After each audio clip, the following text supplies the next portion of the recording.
Ladies and gentlemen, j'espère que vous êtes en forme car oui mes amis, les 2 prochaines nuits s'annoncent explosives. Ce jour tant attendu trouvera enfin son dénouement dans les prochaines 48 heures. Tous s'accordent à dire malheureusement que l'Amérique n'a jamais été autant divisée.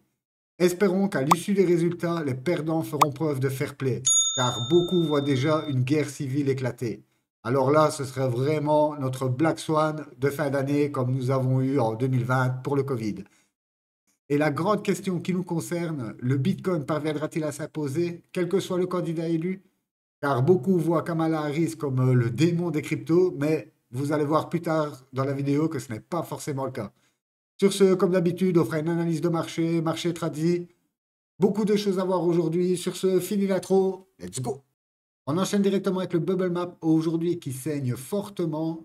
On verra pourquoi dans la vidéo plus tard, mais croyez-moi qu'il y a à peine un mois et demi de ça, beaucoup me disaient ne pas avoir assez rechargé avant le pump, car n'oubliez pas, on voyait le PopCat affiché de 120%, certains tokens 300%. Aujourd'hui, on a pour moi ce qui est peut-être le dernier retracement sur les alts.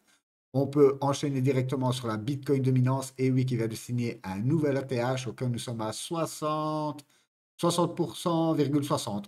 Et si on passe plutôt en 3D, hop, voilà, on peut voir qu'on vient de break notre box. Vous voyez, pile poil, on vient de la break. Pourquoi pas un petit pullback pour enchaîner. Certains parlent aujourd'hui d'une Bitcoin dominance vers les 63, 64%. Et moi, je suis de cet avis-là. On passe directement aux infos du jour car c'est quand même formidable. Regardez, les ETF Bitcoin américains enregistrent la deuxième plus importante sortie quotidienne à la veille des élections. Les 11 ETF Bitcoin spot ont enregistré une sortie nette de 541 millions de dollars lundi. L'ETF iShare Bitcoin Trust de BlackRock étant le seul à avoir enregistré les entrées à 38 millions de dollars. Donc BlackRock, ils s'en foutent, c'est un peu comme MicroStrategy, ils envoient peu importe le prix, peu importe l'événement. Et je pense que c'est la meilleure façon d'accumuler en fait. Sur ce, Trump et Harris, ça, on connaît. On passe directement à la volatilité attendue du prix du Bitcoin avant les élections américaines. Le prix du Bitcoin a subi une forte correction de 8% entre le 29 octobre et le 3 novembre, chutant brièvement à 67 446 dollars. Exactement au niveau du gap. On va le voir plus tard dans le graphique, mais la précision est chirurgicale. C'est incroyable. En tout cas, pour tous ceux qui pensent que l'analyse graphique, c'est de la merde, mais croyez-moi que c'est un beau reflet en fait de la psychologie de marché et il n'y a rien de mieux. Bien sûr, on peut toujours appuyer avec du fondamental, mais comme vous le savez, aujourd'hui, tous les chiffres, c'est pareil. Jeudi, on a le FOMC, beaucoup mis aussi. Moi, je pense qu'il va juste avoir comment dire, un rate cut de 0,25 et puis basta, il va rien avoir de plus. Et beaucoup voient déjà ça comme un événement aussi, un événement noir. Et il faut arrêter après. Pour moi, la grande importance, c'est qui va être élu. Et je vous l'ai déjà dit dans des vidéos passées, peu importe en fait qui sera élu. Oui, on aura un petit choc à court terme si c'est pas Trump. Mais regardez dans le passé, depuis 15 ans, peu importe l'élu, le Bitcoin a fait sa vie et je pense qu'on va continuer dans cette même direction. Sur ce, les Américains pourraient être confrontés à des bureaux de vote ouverts tardivement, à des files d'attente et des heures de pointe et à d'éventuelles pannes de courant. Les responsables ont également souligné que les résultats de la soirée électorale étaient préliminaires, car les décomptes officiels incluront tous les bulletins de vote, ceux déposés en personne, par courrier ou par les électeurs militaires et à l'étranger. Donc, vous imaginez bien que on ne va pas savoir cette nuit qui sera le vainqueur. Ok, ça va prendre 48 heures, facile. Donc voilà, on attend. Rien de pressant pour l'instant. Donald Trump contre Kamala Harris sur la réglementation des crypto-monnaies. Voilà où je veux en venir dans l'intro de la vidéo. Donald Trump, autrefois sceptique à l'égard des cryptos, car il ne faut pas oublier qu'en 2020, il disait carrément que c'était un scam. Hein. Ok, aujourd'hui, bien sûr, comme on dit, il n'y a que les idiots qui ne changent pas la vie. Ok, aujourd'hui, il a changé la vie, il a vu le potentiel de la blockchain, le potentiel du Bitcoin comme réserve de valeur. Ok, c'est de l'or numérique. Voilà, on peut changer d'avis tout en critiquant les perspectives. Et ça, ce qui est important, c'est que oui, il a toujours critiqué les monnaies numériques des banques centrales, les CBDC. Plus personne n'en parle aujourd'hui, mais n'oubliez pas que c'était un projet sur la table il n'y a même pas 2 ans, hein, comme par hasard à la sortie du Covid. Là, on peut vous tracer, même pour retirer 20 euros, ce serait une calamité. En revanche, Kamala Harris a officiellement rompu son silence sur les crypto-monnaies lors d'une levée de fonds à Wall Street en septembre, marquant ainsi sa première déclaration publique sur le secteur. Elle a promis un environnement commercial sûr avec des règles conduites cohérentes et transparentes. Voilà un petit peu ce qui donne le petit point noir entre les deux. C'est que Donald Trump, comme vous le savez, lui, c'est allez-y, on va réglementer plus tard. Et du côté de l'administration Biden, donc Kamala Harris, non, c'est on va réglementer tout de suite pour éviter les mauvaises surprises plus tard ou bien sûr tous les débordements. Beaucoup aujourd'hui disent que la réglementation tue le marché, car oui, si vous réglementez trop fort, en fait, vous coupez toute liberté aux personnes. Quand vous pensez aujourd'hui pour avoir un PSAN en France, il vous faut 3 ans d'attente et 600 000 euros cash. Façon de parler, bien sûr, mais pour vous dire que des petites sociétés qui démarrent, n'oubliez pas, Google, ça a démarré dans un garage. Imaginez si vous leur mettez une tonne de réglementation, on n'aurait jamais vu Google. Et pareil pour Meta et toutes les autres, que ce soit n'importe quel Magnificent Seven, ils ont tous démarré au point le plus bas qu'on peut imaginer. Donc voilà, Kamala Harris n'est pas anti-crypto, ok, c'est juste qu'elle veut de la réglementation, réglementation, et malheureusement, ça peut être néfaste. Mais bon, dans le fond, tant qu'ils ne sont pas contre, c'est déjà une victoire. Sur ce, les baleines crypto, ouais, ils misent gros, ça, tu m'étonnes. Donc voilà, on va enchaîner directement, bien sûr, avec le Bitcoin, car vous le voyez ici sur hop, les contrats à terme. On avait parlé vendredi de ce gap, hein, ok, qui était aux 50, aux 67 400 dollars, excusez-moi, et regardez, vraiment, on est venu mécher juste en dessous. Voilà, c'est incroyable. Sur ce, on passe directement sur l'autre graphe, car sur l'autre graphe, c'est super intéressant. Donc, vous le savez, on est dans ce long canal, ok? On a fini par break au nord. Et regardez ici, on vient justement pullback, comme on avait vu vendredi sur cette grosse trend baissière, ok? Et en venant faire ce pullback, comme je vous avais dit vendredi, on allait venir fermer ce gap. Il nous reste, oui, le gap à 54 000 dollars. Ça, on va dire que c'est pour le petit Black Swan, si jamais. Mais honnêtement, si on reste dans cette configuration, qu'on a des bonnes news, je vois très bien le Bitcoin enchaîner direct. Ok, pour ne laisser aucune chance aux personnes de rentrer, car beaucoup là disent déjà, oui, on va revoir le Bitcoin à 45 000 dollars. Voilà. Je ne pense pas qu'aujourd'hui, on va revoir un Bitcoin à 45 000 dollars. Pour moi, je vous l'avais dit, le point bas a été fait. Aux 49 142 dollars, pour moi, c'était le point bas. On avait toujours ici un risque de revenir sur le gap pour repartir ensuite. Aujourd'hui, si vous regardez le graphique, tout comme moi, vous voyez qu'on a cassé avec une méchante bougie. On vient pullback sur cette traîne. Et là, nous sommes en attente. OK? Demain, voire demain soir, grand maximum, on aura cette délivrance. Pour moi, le FOMC ne va rien changer à ça, en fait. Donc voilà, le FOMC, pour eux, l'inflation, elle est vaincue. Tout ce qui reste encore, on va dire, dans l'ombre, c'est l'emploi. Mais peu importe, si l'emploi souffre, de toute façon, ils vont baisser les taux. Donc ça dépend juste à quelle vitesse ils vont le faire. En tout cas, voilà, pour ce côté-là. Par contre, on passe directement sur le marché traditionnel et on voit que oui, le VIX commence à enchaîner. Ça aussi, je vous l'avais dit vendredi, on était ici. Ok, on avait décidé cette trend-là ensemble. Je vous avais dit qu'on allait se retrouver entre la zone orange et la zone rouge. Et on voit qu'on monte crescendo. Le dollar, qui, bonne nouvelle, est en train de corriger. Alors ça, c'est cool. Par contre, d'un côté, on a le dollar qui corrige. Et ce que je ne comprends pas, c'est que de l'autre côté, on a les taux qui repump. Ok, les taux à 10 ans et même les taux à 10 ans repump. Donc, j'espère vraiment que, comme vous le voyez ici, je vais déplacer cette résistance, la mettre ici. Vous voyez, on arrive sur un gros niveau. Ok, donc j'espère qu'on va se faire rejeter, que le dollar va continuer à aller chercher du pétrole. Ça favorisera bien sûr les cryptos et tous les assets risqués. Du coup, on enchaîne directement avec l'or. Et oui, l'or qui nous signe encore un nouvel ATH.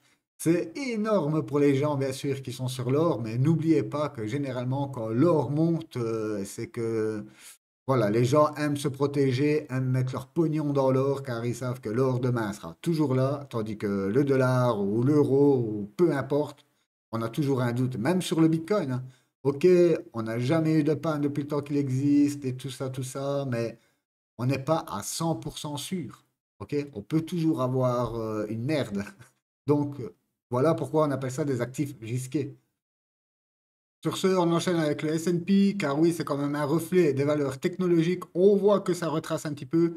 Et par contre, j'ai lu un article qui disait que si la tendance était haussière avant les élections, c'était à, je ne sais plus à combien de pourcents, 60, 70%, que la tendance continuera à être haussière après les élections. Donc, voyons si cette prophétie va encore s'accomplir une fois de plus. Mais en tout cas, on peut voir que pour l'instant, c'est normal, ça corrige un peu. On voit qu'on prend du bénéfice sur le Bitcoin. Donc, il est tout à fait normal que dans le marché traditionnel, on prenne aussi du bénéfice. On passe aussi, hop, sur le Nasdaq. Le Nasdaq, c'est pareil, il est sur ses plus hauts, ok, ça corrige un petit peu, voilà, rien de bien méchant. On voit que toutes les valeurs technologiques corrigent, donc ce qui est tout à fait normal, ok, on va pas paniquer là-dessus. Du coup, on enchaîne sur le Total 3, ça fait un petit temps qu'on ne l'a plus passé, et oui, on avait bien break cette longue traîne baissière, ok. Ici, nous étions dans la période où justement le PopCat affichait des 150% et certaines cryptos jusqu'à 600%, ok. On avait vu ensemble qu'on était sur un double top, qu'on pourrait facilement revenir d'abord sur ce premier support que nous avions à 445 et pourquoi pas revenir sur le gros support de la grosse box d'accumulation au niveau des 398. Ça ne changera pas grand-chose, mais déjà revenir, faire un petit pullback là-dessus, ok, ce serait magnifique. On vient se poser ici, pourquoi pas une petite frayeur avant de repartir. Du moment où on reste au-dessus de cette traîne baissière, voilà, magnifique. On break, on pull back, pareil que pour le Bitcoin, et ensuite ça décolle. On va passer quelques haltes. On va enchaîner avec l'Ether. Bah, l'Ether, voilà, on l'avait vu, hein. Nous étions ici, hein, ok, quand ça avait cassé par le bas. On est revenu tout simplement dans notre petite box. Voilà, le bas de la box est à 2146 $. On va d'ailleurs la prolonger. Pareil, hein, pourquoi pas venir se poser gentiment ici. Ok, sans les revoir, car vous voyez que ici j'ai ma EMA 100 et ma 200 qui est ici. Donc pourquoi pas rebondir là-dessus, ok? Puis redescendre très bas et laisser l'opportunité encore aux gens de placer des méchants longues. Car à chaque fois, c'est ce qui s'est encore passé ce week-end. Ce week-end, on a été fermé le gap et on a liquidé 300 millions de positions en une journée. Là, depuis 2 semaines, les liquidations, ça y va méchant, hein. Il en est, ils sont en train de pleurer du sang. On repasse sur le Solana magnifique, le Solana il consolide, ok, comme le Bitcoin. Voilà, c'est juste la petite différence, hein. Vous voyez l'Ether, ok, et vous voyez le Solana, hein. Vous voyez que le graphe est quand même méchamment différent. Après, je pense que l'Ether, bien sûr, va rattraper son retard, hein, du moment où la Bitcoin dominance va s'inverser, les liquidités vont revenir sur l'Ether. J'espère que l'ETF Ether va enfin décoller. Donc voilà, ça fait beaucoup de si, mais bon. C'est quand même la deuxième plus grosse crypto. Sur ce, on enchaîne avec le Ton. Le Ton, regardez exactement sur ce gros support, ok, et on voit que malheureusement, on a tendance à venir mécher en dessous. On va passer en 3D et même en daily pour voir ce qu'il se passe sur ce gros support. Hop, donc voilà, on a encore une petite mèche à venir liquider ici.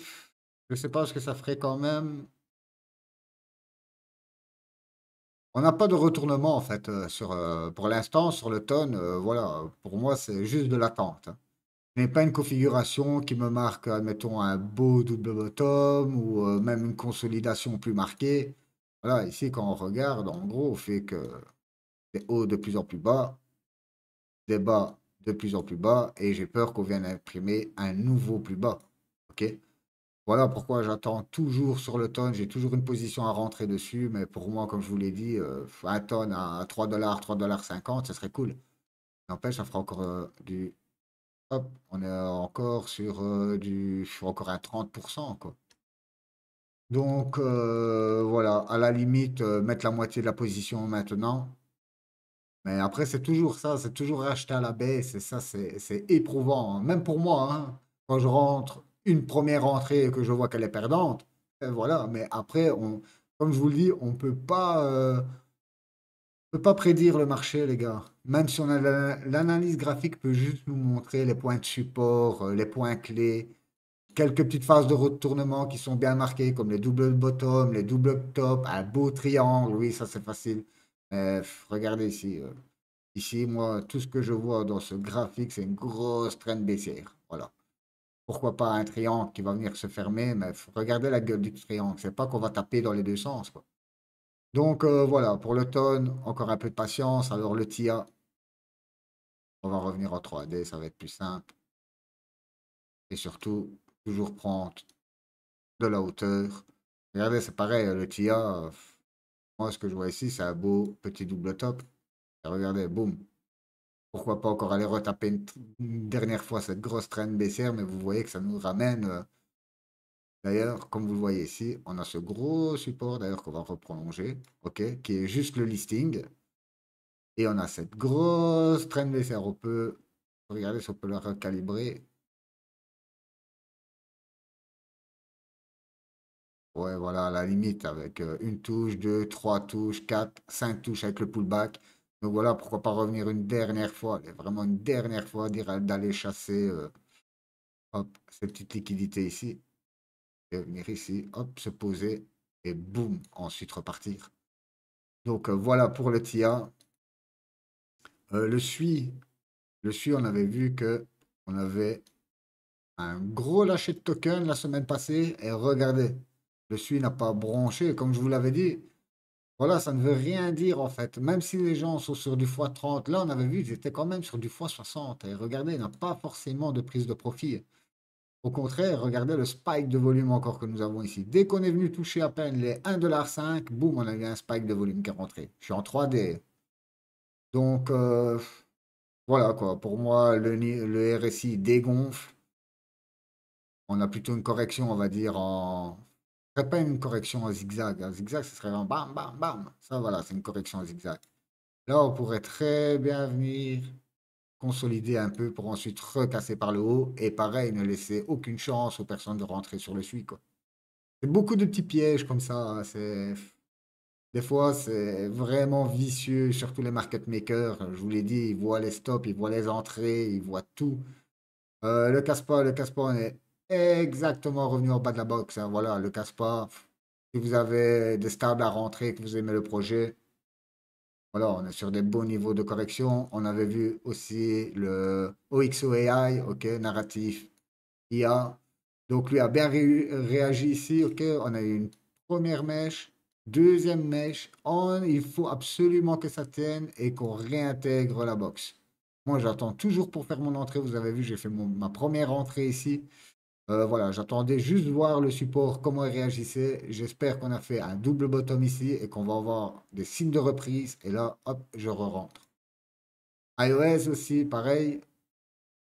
Toujours mon niveau d'alerte qui est ici. Comme vous le voyez, on avait dessiné cette trend ici. Voilà, cette trend vert d'ensemble. On voit malheureusement qu'on l'a cassé et on fait un pullback dessus. Donc pourquoi pas aller chercher encore un peu de pétrole. Ok, hop, et venir se poser gentiment sur cette grosse box pour ensuite repartir. Donc voilà, encore un petit peu d'attente sur iOS. De toute façon, comme je vous l'ai dit, hein, je préfère acheter un petit peu plus tôt et avoir des signes de force, de reprise, que de moyenner encore à la baisse, hein. On a fait des premières entrées, voilà, là, il nous reste une entrée à faire. On pourra encore la splitter en deux, mais honnêtement, j'ai la flemme. Le Metaplex, on avait vu aussi ici, on était sur les plus hauts de la box. Malheureusement, on réintègre la box. J'ai toujours mon alarme au 0,32 pour Metaplex. Super gros projet sur Solana, on ne le présente plus. Ça fait un bail que je vous en parle. Ici, on a tous des autres projets IA, mais ils sont beaucoup plus risqués. Ok, Aero, pareil, un premier protocole de DeFi sur la chaîne Base. Ok, il enregistre, c'est lui qui enregistre le plus gros record de volume. Donc, lui, on avait vu ensemble ce gros triangle qu'on avait bien cassé par le nord. Hop, là, on est en correction pour l'instant de presque 30%. On pourra aller facile chercher mon alarme qui est aux alentours des 0,87. Ça nous ferait déjà 41% sur ce pump. Voilà. Ou vraiment, dans le cas ultime, revenir sur ce support aux alentours des 0,72. Voilà pour Aero. Qu'est-ce qu'on avait aussi? Ah ouais, le Woodjack. Le Woodjack, lui, il nous fait une super figure. Je le passe car il est dedans. Mais on avait vu ensemble cette grosse épaule, tête, épaule. On avait vu ça ici, ok, quand on avait fait la prise de bénéf. Donc là, on est sur une correction qui est déjà de 44%, hein. Depuis le top, nous sommes déjà presque à 50% de discount. Super bien fait de prendre du bénéfice ici. Du coup, pareil, hein, comme vous l'avez vu ici, je m'attends à venir bien marquer la seconde épaule. Et l'objectif de prix, hop, sur la cassure, nous sommes sur du 250%. Donc voilà, moi j'ai toujours mon alarme qui est ici au 0.3079. Ce sont des bonnes entrées, hein, quand vous regardez le Woodjack. Regardez ça la hausse, c'est magnifique. Et surtout, regardez cette figure, hein. Méchante épaule, tête, épaule. Quand c'est vraiment super clean comme ça a de grandes chances de casser par le haut. Donc voilà, en gros, qu'est-ce que nous avons? Ben, c'est fini le Radium. Le Radium, super beau projet, hein. Pareil, un projet DeFi sur Solana, vous connaissez, que ce soit le Radium ou Jupiter, ce sont des excellents projets. Regardez, on a eu bien sûr un gros crash, ok, car lui, comme vous le savez, il est sorti en plein bear market, malheureusement pour lui. Mais regardez la reprise. Fois 20. Des projets comme ça qui ont eu tant de hype, croyez-moi que quand la folie des mêmes coins va revenir en plein boule, Radium, Jupiter, Drift, ce sont des protocoles sur Solana qui vont exploser. Donc lui nous a fait un beau petit breakout, 50% quand même, on a enfin brisé cette box, on était rentré dans cette box au mois de décembre 2023. Donc vous voyez que ça fait un bail et quand ça casse net, hein. Si on prend le dernier point bas ici, nous sommes quand même sur du 200%, 1 fois 3, juste sur ce mouvement-là. Donc voilà, vous voyez, c'est des petites capes, ça bouge très fort, que ce soit dans un sens ou dans l'autre. Sur certaines haltes, vous n'êtes pas sur des gros discounts, mais ce sont des haltes super fortes, car généralement, celles qui n'offrent pas un gros discount, que ce soit Metaplex, Radium, tous des gros projets comme ça, mais croyez-moi que c'est pour des bonnes raisons, ça consolide méchamment pour exploser par la suite. Et c'est ça qu'on veut voir, ok? On veut pas toujours forcément rentrer sur des cryptos, aller chercher les plus bas ou les plus hauts, comme je vous l'ai dit. Ce sera le petit coup de chance en plus que vous avez. Un coup de chance, comme vous savez, c'est c'est éphémère et surtout, ça met un bail avant de revenir. Donc voilà, je préfère rentrer sur des cryptos fortes que des cryptos qui se situent encore là dans le bail, qu'on n'a pas vu de pump jusque maintenant. Pour moi, on a eu un premier rallye octobre 2023. On a vu les cryptos qui en voulaient. Et pour moi, ces cryptos-là, la hype va revenir dessus. Et voilà quoi. Sur ce, ladies and gentlemen, nous approchons 20 minutes de vidéo. Je crois même qu'on les a dépassés un tout petit peu. On avait beaucoup de choses à voir ensemble. Si vous avez la moindre question, comme d'habitude, ou si vous avez un projet à analyser, n'oubliez pas, activez la petite cloche, car beaucoup me posent des questions sur des analyses de Woodjack que je présente quasi à toutes les vidéos. Donc, soit vous regardez, soit vous ne regardez pas entièrement les vidéos, ou soit vous en loupez. Activez la petite cloche. Sur ce, moi, je vous souhaite une excellente journée ou soirée, peu importe où vous êtes. Bye bye.